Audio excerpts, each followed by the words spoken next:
देवघर बघा, देवघर अशी एक गोष्ट आहे, आपल्या घरातील पॉझिटिव्ह सकारात्मक ऊर्जा म्हणजे देवघर. आता देवघर कसं असलं पाहिजे आणि ते कुठल्या दिशेला असलं पाहिजे? देवघरात बघा आता हे सगळ्यांनी व्यवस्थित ऐका. सगळ्यांनी व्यवस्थित ऐका बरं हे. परत-परत ह्या गोष्टी होत नाही ग्रुपमध्ये. म्हणून हं, परत-परत प्रश्न विचारू नये. व्यवस्थित मीटिंग ऐकली का? हे थोडं पाणी घे गं मला. मीटिंग व्यवस्थित ऐकलं का?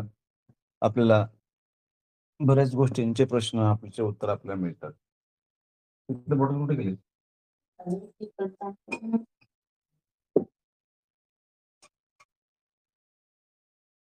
आहे का तिथं? हं. नाही ना? देवघर सागाचं असावं. देवघराची साईज 21 बाय 21 इंच किंवा 24 बाय 24 इंच किंवा 36 बाय 36 इंच एवढं मोठं देवघर पण असतं. तर आपल्या वास्तूच्या ईशान्य कोपऱ्यात सागाचं देवघर असावं.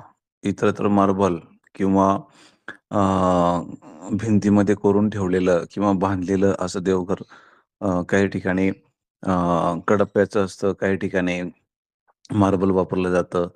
तर संगमरवरी दगडाचं बनवलं जातं. असं कुठल्याही प्रकारचं आपण देवघर करू नये. संगमरवरी का करू नये? तर संगमरवरी दगडं सध्या अ, टॉयलेटला सुद्धा वापरलं जातं. मग जे सागाचं लाकूड तेच आपण देवघरात करायचं. बऱ्याच ठिकाणी सागाच्या लाकडाच्या नावाने लूटपाट होते. त्यामध्ये मिक्स करून देतात. असं तसं भरपूर काही चाललंय.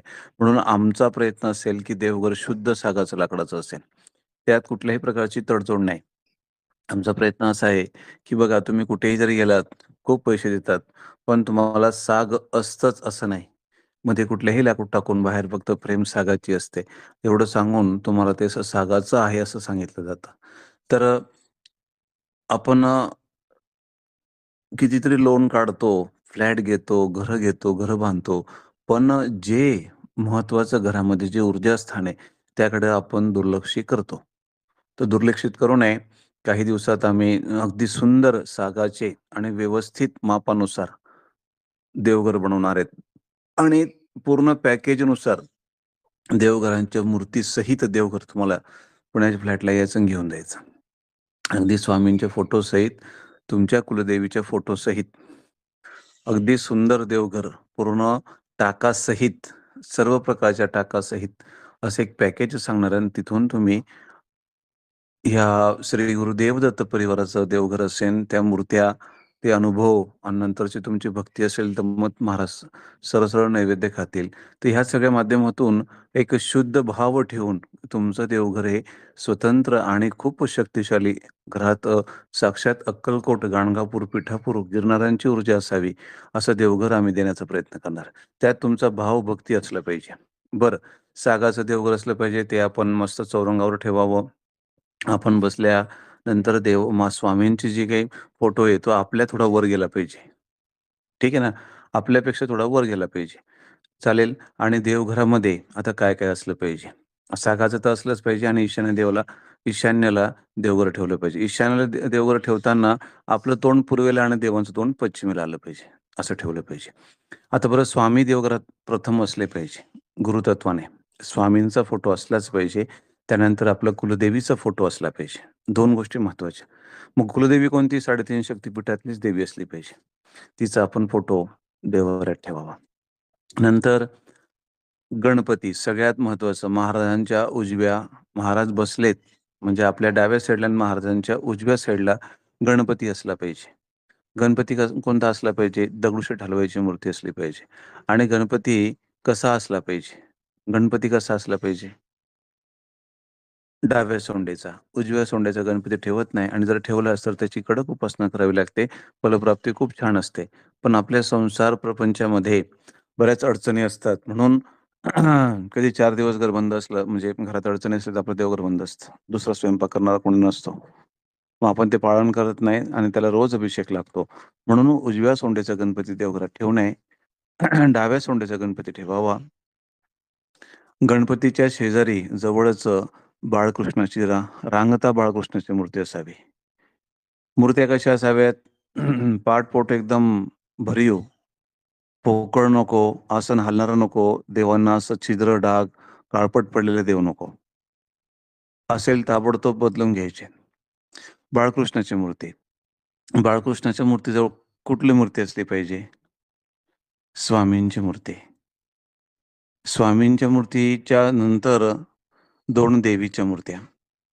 2 देवीच्या मूर्त्या म्हणजे एक अन्नपूर्णा आणि एक लक्ष्मी. संसारात 2 गोष्टींची खूप गरज असते. एक म्हणजे अन्नपूर्णा. अन्नपूर्णा कशी ठेवायची?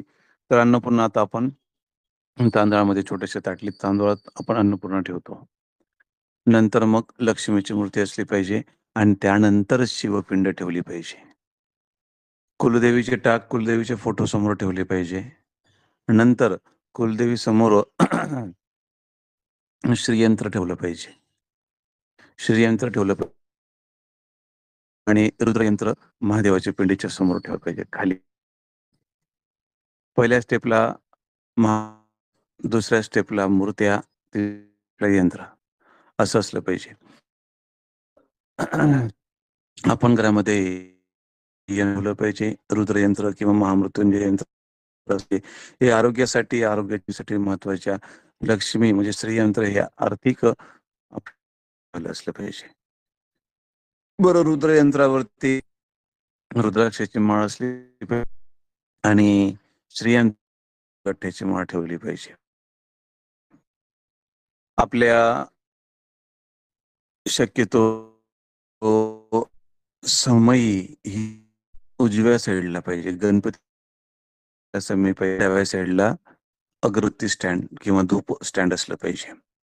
जर आपल्याकडे शंख असला तो पाण्याने भरून ठेवावा. तो दक्षिणोत्तर ठेवावा. उत्तर निमुळता भाग आणि दक्षिणेकडे मोठा भाग ठेवावा. कासव असेल तर शक्यतो कासव स्वामींच्या किंवा मध्येच आपण ठेवला पाहिजे देवालयात. कासव पाण्यात. ठीक आहे. आणि देवघराची जर घंटी असेल, ती घंटी आपण आपल्या उत्तर दिशेला ठेवली. जिथं अगरबत्ती स्टँड आहे त्या दिशेला ठेवलं पाहिजे.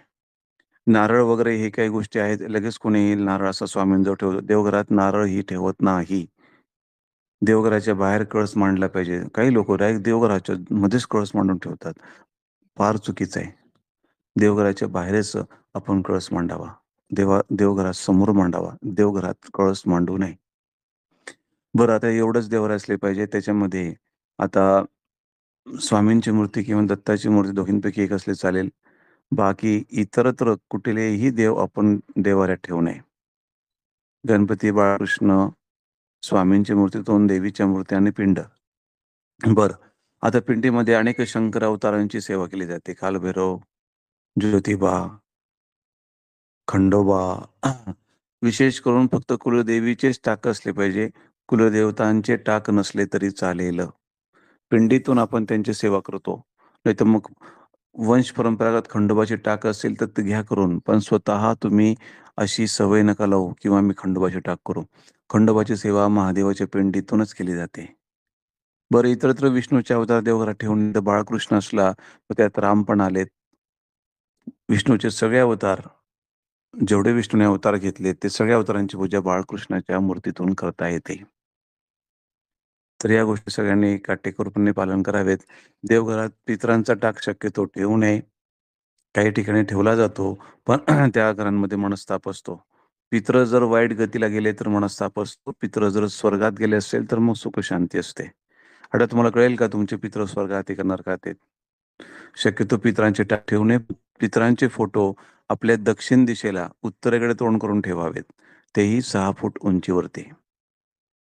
देवघरात शंकराच्या, भैरवांच्या, मारुतीच्या कुठल्याही प्रकारचे पितृ, मुंजा, टाक पितरांचे हे ठेवू नयेत. शंकर मूर्ती आणि फोटो पूजा वर्ज्य आहे. शंकराची सेवा ही फक्त पिंडीतूनच केली जाते. मारुती हा पूर्ण ब्रह्मचारी चिरंजीव अवतार आहे. तो देवारात पूजला जात नाही.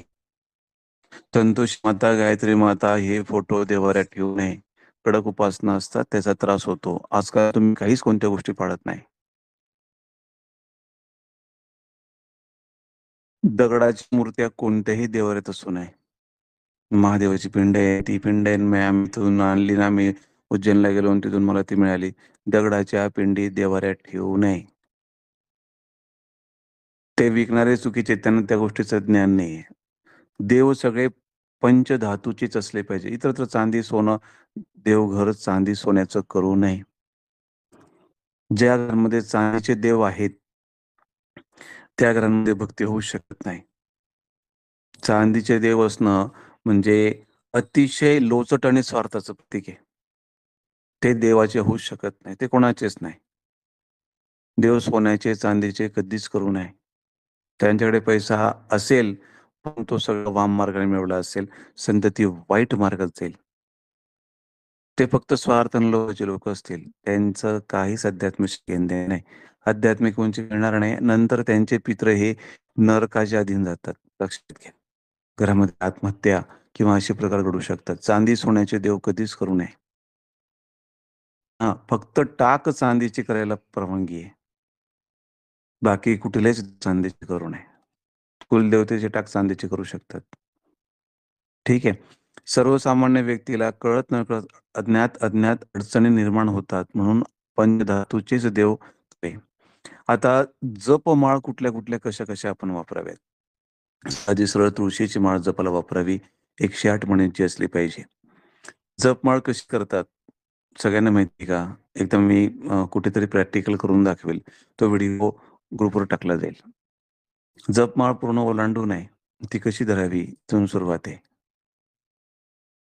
गायत्री महामृत्युंजय सारखे जप जर अतिशय कडक उपासना करायची असेल, तर रुद्राक्ष माळेवरती करायला हरकत नाही. जे गळ्यात माळ वापरतात ती जपाला वापरू नये.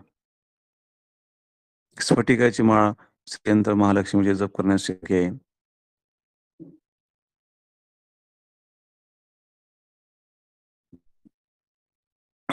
शक्यतो तुळशी माळेवरच सगळ्यांनी जप करावा. इतर माळेचा आपण आग्रह करू नये. चालेल. अजून आरोग्याच्या समस्येसाठी जर महामृत्युंजय रुद्र रुद्राक्षाच्या माळेवर जप केला आणि ते तीर्थ जर घेतलं, तर बघा बऱ्याच वेळेस आम्ही सांगतो घरात भरपूर अडचणी आहेत. मग अभिषेक करा. मग काय करा, महामृत्युंजय यंत्रावरती किंवा रुद्र यंत्रावरती महामृत्युंजय जप घ्या. रुद्र करा. ते तीर्थ घ्या. अनेक आजारांवरती प्रभावशाली आहे. त्यानंतर आणखी एक सुंदर प्रयोग सांगतो, त्याही पेक्षा मोठा आहे. तामणात शुद्ध पाणी घ्या. रुद्राक्षाची माळ घ्या आणि माळ जपत असताना खालचे 3-4 मणी ते पाण्यात आले पाहिजे असं जपा. तर त्यात महामृत्युंजय जप केला तर निश्चितच ते तीर्थ ताम्हणातलं जसं-जसं तुमचे जप होतात, ते तीर्थ भारीत केलं जातं त्या मणीच्या माध्यमातून आणि त्यानंतर ते तीर्थ बाधित व्यक्तीस तात्काळ रिझल्ट मिळतो. गुरुमंत्र जप रुद्राक्षावर करावा. बीज मंत्र जप रुद्राक्षावर करावा आणि तुळशी माळेवर जप केला तरी चालेल. आपली माळ शक्यतो घरात आपणच वापरावी. इतरांना वापरण्यास देऊ नये. कारण त्या माळीला आपलं स्वतःचं अंतर्दोष पण लागलेले असतात किंवा ते तिथून त्याला ऊर्जा पण मिळालेली आहे. घरात प्रत्येक व्यक्तीच्या ऊर्जा वेगवेगळ्या आहेत. म्हणून आपलं आसन, आपलं गोमुख आपल्या आई-वडिलांनी वापरलं चालेल. पण आई-वडिलांचं आपण वापरू नये. आपलं आसन आई-वडिलांनी वापरलं चालेल. पण आपण आपलं आसन कुणाला शक्यतो देऊ नये. ठीक आहे. आपल्या ह्या गोष्टी महत्त्वाच्या. गोमुखी आपलीच असली पाहिजे. आपलं आसन आपलंच असलं पाहिजे. आपली माळ आपलीच असली पाहिजे. तर सगळ्यात श्रेष्ठ मंत्र श्री स्वामी समर्थ मंत्र. शक्यतो आपण अगरबत्ती हा प्रकार घरात ठेवूच नाही. शक्यतो आपण धूपच लावावी. अगरबत्ती लावल्याने पितृदोष वाढतात. आपण अगरबत्तीचा वापर करून मुस्लिम लोकांनी आपलं पतन व्हावं म्हणून अगरबत्त्या काढल्या. शक्यतो अगरबत्ती देवांना चालत नाही. कुठल्याच स्तोत्र मंत्रांमध्ये अगरबत्ती नावाचा उल्लेख नाही. धूप नावाचा उल्लेख आलाय. स्वामी स्तवांमध्ये पण पहा धूपच आहे. धूप दीपादी नैवेद्य समर्पण करायचं असतं. तर मग धूप आपण गुगळाची धूप किंवा लोहबानची धूप असे धूप आपण घरात वापरले पाहिजेत. सर्वार्थाने धूपच ही मंगलमय असते. अगरबत्ती ही पितृदोष वाढवणारी असते. चालेल. आपण सकाळ संध्याकाळी आरत्या घेतो. आता त्या आरत्या काही दिवसात नित्यसेवेचं पुस्तक तुमच्याकडे येईल. तर त्या आरत्या तशा पद्धतीने घ्यायच्यात. बघा आरत्या घेताना बघा ॲडमिनमध्ये सुद्धा प्रचंड घोळ आहे. सकाळची भोपाळी आरती आणि 3 आरती होतील. गणपतीची, स्वामींची आणि दत्ताची. एवढंच. त्यानंतर सकाळी रोज हे आरत्या होतील. जर सोमवार असेल तर मग तिघी टाईम, मग भूपाळी 3 गणपतीची, स्वामींची आणि दत्ताची. त्यानंतर सोमवार जर असेल तर महादेवाची. जय शिव ओंकारा ती घेणार. मंगळवार जर असेल आणि शुक्रवार जर असेल तर तिघी टाईम देवीची आरती होतील गणपतीच्या आरतीनंतर. दुपारी 10:30च्या आरतीला 3 आरत्या होतील. रविवारी 10:30च्या आरतीला 3 आरत्या होतील. बाकी इतर दिवशी एक आरती होईल. मग 3 आरत्या कोणत्या? गणपतीची, स्वामींची आणि दत्ताची. ठीक आहे. मंगळवार, शुक्रवार पाहून तिघी टाईम देवीची आरती होतील. सोमवार पाहून ती शिवशंकराची आरती होईल. सगळ्यांना सगळं कळलं का? परत परत आरत्यांची ओळ करू नका. बरं, आरती झाल्यानंतर सद्गुरु चालीसा होईल. रोज आरती ठेवल्यानंतर सद्गुरु चालीसा होईल. 1 माळ श्री स्वामी समर्थ जप होईल. जर देवी मंगळवार, शुक्रवार 1 माळ स्वामींची आणि 1 माळ देवीची होईल. सोमवार असेल तर 1 माळ महामृत्युंजय जपाची होईल आरतीनंतर. तिघी आरत्यांना. नंतर कालभैरवाष्टक होईल संध्याकाळच्या आरतीला. फक्त संध्याकाळच्या आरतीला कालभैरवाष्टक. ठीक आहे. आणि कालभैरवाष्टक नंतर आपण मारुती स्तोत्र घेऊ आणि त्यानंतर मग स्वामींची 1 माळ करून आरती संपवू. संध्याकाळच्या 1 माळ गरज स्वामींची आहे. सकाळची आरती सुद्धा दुपारी आरती आणि 10:30ची आरती 1 माळ जप स्वामींचा आणि सद्गुरु चालीसा झालीच पाहिजे.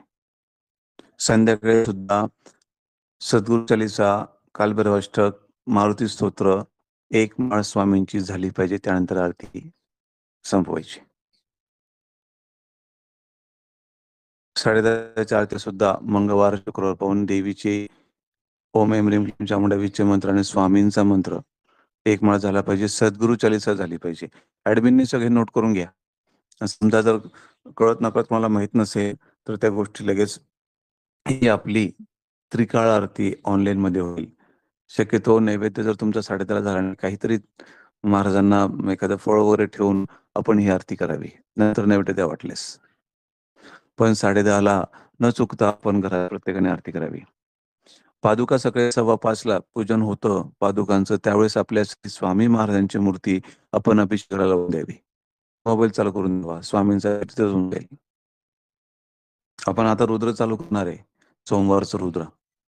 तर सोमवारचा रुद्र चालू करताना दर सोमवारी दुपारी रुद्र होईल. त्यावेळेस तुम्ही महादेवाची पिंड अभिषेक करून ठेवा. नाहीतर आता आम्ही जेव्हा रुद्र तेव्हाच तुम्ही महादेव काढणार, मूर्ती काढणार. अशी ते तुम्ही स्वतः कधी अभिषेक करणार नाही. तर सकाळचा अभिषेक आज झालाच पाहिजे देवी देवतांचा.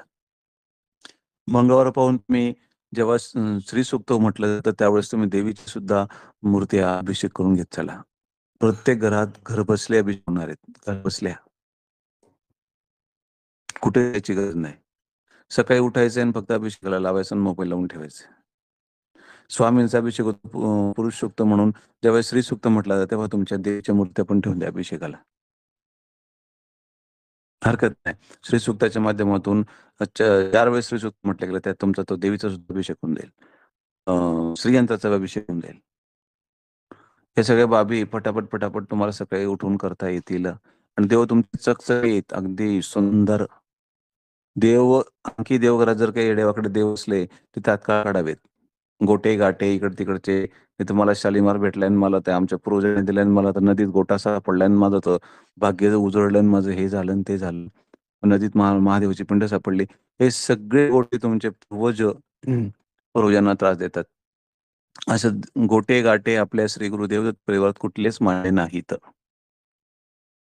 देवघरामध्ये असं इतरत्र काहीच ठेवायचं नाही. इतरत्र देवीचं स्थान अमुक ढमुक टमुक आणखी जे काही असेल देवघराच्या बाहेरच. देवघर हा पवित्र आणि स्वच्छ असला पाहिजे. देवघरात जसं जर वाटलंच मोरपीस असले पाहिजे. मोरपिसाचं झाडू असलं पाहिजे. देवघरात संध्याकाळच्या वेळेस दीपक गाईचा असला पाहिजे. ज्योत गाईची तुपाची असली पाहिजे. नारळ उतारा देवघराचा सुद्धा करायचा. मोरपीस उतारा आपण आठवड्यातून एकदा पूर्ण देवघराचा मोरपीस उतारा करायचा. काही मंत्र घ्यायचे, देवांच्या अंगावर उतरून टाकायचे. देवांना दोष लागतात. तुम्हाला इडापिडा असली अरे देवांना असते. आपलं देवघर असं येऊन जाऊन असं पायदळी म्हणजे कोणाचं डायरेक्ट निदर्शनास आलं नाही पाहिजे. ऊर्जा कोणाला समोर दिसली नाही पाहिजे. शक्यतो देवघर असं हॉलमध्ये वगैरे असं सगळ्यांना समोर दिसेल असं नको. ईशान्य दिशेला जरा ते व्यवस्थित असलं पाहिजे. देवघर कोणाला दिसता कामा नये. घरातनं जर प्रथम कोणत्या व्यक्ती आला आणि त्याला लगेच देवघर आपलं दिसायला नको. आपली साधना स्वतंत्र खोली असली पाहिजे. देवघरासमोर एक ताट मांडता येईल आणि तिथं आपल्याला आसनस्थ साधना करता येईल एवढी तरी जागा असावी. मुंबईच्या लोकांचं कठीण आहे. मुंबईच्या लोकांनी सगळे देव टांगून ठेवलेत. देव सुद्धा नंतर कालांतराने टांगतो. भिंतीत कोपऱ्यात कुठेही देवघर ठेवू नये. आध्यात्मिक उपासना होत नाही. कितीही छोटं घर असलं, काही असलं, तरी देवघर खाली ठेवावेत आणि खाली ठेवलेल्या देवघरात निदान एक आसन आपल्याला बसायला जागा असली पाहिजे आणि जर तुम्हाला होत नसेल स्वामींना प्रार्थना करा. एक नारळ ठेवा आपल्या देवघरात आणि त्यांना म्हणा तुम्ही तुमच्या जागी योग्य ठिकाणी बसावं. मला तशी बुद्धी द्यावी आणि तशी जागा करून द्यावी. सगळ्यात कठीण अडचण मुंबईच्या लोकांना आहे. देवघर त्यांचं व्यवस्थितच नसतं. कुठल्याही मूर्त्या कसंही काही देवघर नुसतं पाटावर ठेवतात किंवा कशावर ठेवतात. वरती त्यांचं काहीच आसन नसतं. म्हणजे वरती ओपन सगळे देव. देवघर असलंच पाहिजे व्यवस्थित. तेव्हाच आपली लाईन लागते. देवघरात कुलदेवीचा टाक असलाच पाहिजे. अनेक लोकांच्या घरांमध्ये कुलदेवीचे टाक नाहीत. नाही आम्ही लग्नाला करतो, त्याला करतो, त्याला करतो. त्याने लग्न जमत नाही. वैवाहिक अडचणी खूप येतात आणि जर विवाह झालेच तर टिकत नाही. मुलं-मुली घरी बसतात. म्हणून मग मुलाचं लग्न झालं तर मग ती बायको सोडून जाते आणि मुलीचं लग्न झालं तर मग ती घरी येऊन बसते. कुलदेवीचे टाक असले पाहिजे. मुला-मुलींचे लग्न होण्याच्या आधी घरात कुलदेवीचे टाक असले पाहिजे. नारायण नकली हा विधी करून घेतला पाहिजे मुला-मुलींचे लग्न करण्याच्या आधी. पितरांचा आशीर्वाद मिळाला पाहिजे. मूळ स्थानी 3.5 शक्तिपीठातनं कुलदेवीचा मान-सन्मान झाला पाहिजे. देवघरात गुरु जेव्हा काम करतील आधी कुलदेवतांचा आशीर्वाद तुमच्या घरात असेल. कुलदैवत आणि देवी या दोघांचे आशीर्वाद तुमच्याकडे असतील, तरच गुरु परमार्थिक योगक्षेम घेतात. नाहीतर मग त्यांचे शब्दात तुम्हाला फक्त आत्मविश्वास देतात आणि बघायला सामर्थ्य देतात. कुलदेवीचा आणि पितरांचा आधी काय असेल ते ऋण आधी फेडावं. गुरु त्यातून लवकर बाहेर तुम्हाला निघतात आणि तुम्हाला बाहेर काढतात. गुरुचे हात बांधलेले असतात. जोपर्यंत तुमची मूळ स्थान कुलदेवी आणि पितरांना योग्य ते स्थान दिलं जात नाही. तोपर्यंत गुरु तुमचे फार तर तुम्हाला आत्मविश्वास देतील, सगळं देतील. पण ती कृपा करणार नाही. परमार्थाचं तुम्हाला जे काही आहे धन ते कुलदेवतांच्या कुलदेवी आणि देवतांच्या आशीर्वादाने मिळतं आणि पितरांच्या आशीर्वादाने मिळतं. तर हा जो भार आहे, तो आधी आपण सगळ्यांनी क्लिअर करावा. देवघर हे शक्तिशाली असलं पाहिजे आणि देवघरात जर बसला ना अनेक नकारात्मक ऊर्जा आपल्याला मिळायला लागली, मग देवघर ते बरोबर नाही. त्यात अनेक प्रकारच्या नकारात्मक ऊर्जा आहे. शनीच्या मूर्त्या, शंकराच्या, संतोषी माता, गायत्री माता देवघरात ठेवू नये. देवघरात उभ्या मूर्त्या ठेवू नयेत. उभी मूर्ती कुठलीच ठेवू नये. लक्ष्मीची बसलेलीच असली पाहिजे. तिचे पाय दिसता कामा नये. उभे कुठलेच देवता पूजू नये. मग धन्वंतरी उभा आहे. मग आपण फक्त त्याच दिवशी देवघराजवळ धन्वंतरी मांडवा. धन्वंतरीच्या दिवशी धन्वंतरी पूजा करावी. धणे आणि गूळ ठेवून. इतर वेळेस कपाटात ठेवावे. शेषनाग वगैरे अशा देवघरात कुठल्याच प्रकारच्या नागाच्या मूर्त्या किंवा फोटो ठेवू नयेत. मग शेषनागावर पोळलेले आहेत मग नारायण आहे. अजिबात देवघरात पूजेला ठेवू नये. ते आपण काढावेत आणि ते योग्य ठिकाणी कपाटात ठेवावे.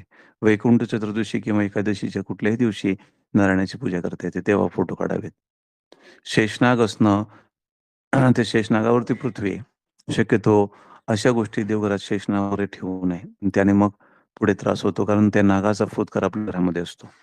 आणि त्याने मुलांचे लग्न होणे, व्यवसायात प्रगती न होणे, संतती न होणे असे विषय असतात. म्हणून देवघरात शेषनाग ठेवू नये. नंदी नागाची पिंड ठेवण्यास साधी पिंड असावी, भरीव असावी. मला तर वाटतं आजचं हे मार्गदर्शन पुरेसं आहे देवघराबद्दल. हे वारंवार ऐकावं आणि त्यातनं त्रुटी पण दूर कराव्यात. बाकी इतरत्र देवघरात काहीच ठेवू नये. काहीच ठेवू नये. मग बालाजी आनंद तो ठेवला. मी आधीच सांगितलं. बाळकृष्णाच्या स्वरूपात आपण सगळ्या देवांची सेवा करतो. पूजेला काही ठेवू नये. चालेल. आता ह्याच्यावरती आणखी जर काही प्रश्न असतील तर विचारू शकतात. त्याच्यावरती उत्तर दिलं जाईल. माझ्या मते तरी ही देवघराची माहिती पूर्ण झालेली आहे. या व्यतिरिक्त आणखी जर काही असेल, तर मग त्याच्याबद्दल मार्गदर्शन केलं जाईल. चालेल. श्री स्वामी समर्थ. श्री स्वामी समर्थ दादा. श्री स्वामी समर्थ. आवाज येतोय? हां, बोलत आहे. हा ताई दादा, साप्ताहिकी केंद्र आहे आमच्या इथं. मग तिथं आरतीला आम्ही पाठाला गेलो की तिथं सांगितलं बघा, कुल हे पितरांचे टाक घ्या म्हणून. मग आम्ही नाही, तिथून नाही. टाक आणली दादा. ऐका, ऐका. मी मगाशी काय बोललो, पितरांचे टाक ठेवायचे नाही हो म्हणून. ऐकलं दादा. हा. ऐकलं ना? बाकीचं कोणाचं हो. ऐकू नका. हिचं अर्धवट आहे सगळं. जे काही आहे ना, ते सगळं बावटांचा बाजार आहे. हा. पितरांचे टाक का ठेवत नाही? मी आधीच बोललो, जर ते स्वर्गीय गेले असेल आशीर्वाद मिळेल. नरकी जात असतील किंवा त्या वाईट गतीला गेले असेल, त्याचा ताप तुम्हाला होईल. देवांची सगळं जी काही ऊर्जा आहे ती घेऊन जातात. पितरांचे टाक देवाऱ्यात ठेवूच नाही. पितृ पूजावेत. थोडं पितरांचं असेल ना, ते पितरांचे फोटो घरात ठेवावेत. ज्या दिवशी श्राद्ध असेल, तिथी असेल, त्या दिवशी पितरांचे फोटो पुसावेत. त्यांना विधिवत पंचोपचार पूजा करून त्यांना नैवेद्य दाखवावा. अ, अग्नीतून भोग द्यावा. एवढंच करावं. पितरांचे टाक कोकणात पण ठेवतात. बघा त्यांची घरं कशी, सगळी खाणारे-पिणारे लोकं आहेत. चांगले आणि स्वर्गात जाणारे पितृ फार कमी आहेत. आणि त्यांचे आशीर्वाद फार कमी असतात. पितरांचे टाक देव्हाऱ्यात ठेवू नयेत. मुंजा वगैरे हे सगळे पितरच आहेत. ते प्रेतात्मा आहेत. ठेवू नयेत. पितरांची पूजा करावी, अवश्य करावी. हरकत नाही. एकादशीच किंवा अमावास्येस पितरांना आपण काहीतरी ब्राह्मणाला दान द्यावं पितरांच्या नावाने. भुकेलेल्याला अन्नदान करावं पितरांच्या नावाने. अन्नदान करावं. आपल्या अनेक कार्यक्रमांमध्ये अन्नदान पितरांसाठी करावं. हम्म. खूप फळ मिळतील. पण असे चुकीचे कामं करू नये आणि त्याने व्यवस्थित मार्गदर्शन नसल्या कारणाने या गोष्टी घडतात. आणि त्याचा मनस्ताप होतो. ठीक आहे. हो देवघर दादा. आम्ही सांगितलं तेवढंच करावं. बाकीच्या गोष्टींकडे लक्ष देऊ नये. हो कोणाकडे दादा. लक्ष देऊ नये. चालेल. हो. आणि मला देवघर पण पाहिजे दादा, आपण तुम्ही सांगितले त्याप्रमाणे. सगळं तुम्हाला मिळेल ताई. थोडासा वेळ द्या अजून. आम्ही सगळं हो करणार हो आहे. पूर्ण पॅकेजच हो. असणार आहे आणि त्या पॅकेजमध्ये तुमचं फुल देवारा तुमच्याकडे असणार आहे. आणि हो किमती दादा. ह्या अगदी व्यवस्थित असतील, जेणेकरून सर्वांना परवडेल. तुम्ही मार्केटमध्ये जातात आणि तुम्हाला मी 90% सांगतो, शुद्ध सागाचे देव्हारे मिळत नाहीत. त्यात मिक्स असं सगळं आपल्याला कळत नाही. पॉलिश मारून देतात ते लोकं. पण आम्ही तुम्हाला अतिशय शुद्ध साग आणि त्यातून देव्हारे करून देण्याचा प्रयत्न, मानस प्रयत्न आहे. सुंदर देव्हारा करून देण्याचा प्रयत्न आहे. आणि त्यातून माफक दरातून ते सगळे तुम्हाला मिळतील. पूर्ण पॅकेज मिळेल. अख्खा देव्हाऱ्या मूर्तीसहित, फोटोसहित, कुलदेवतेच्या टाकासहित सगळं मिळेल. थोडा वेळ द्या अजून. हो आणि दादा. तुमचं देवघर हे सुंदर झालं पाहिजे, जेणेकरून तुम्हाला पिढा लागली नाही पाहिजे. बाकी सगळं देव जे आहे ना, तुमचे जे योग्य आहे ते ठेवायचे आणि जे योग्य नाही ते विसर्जन करायचे. व्हिडिओ आवडला असेल तर लाईक करा, शेअर करा, सबस्क्राईब करा.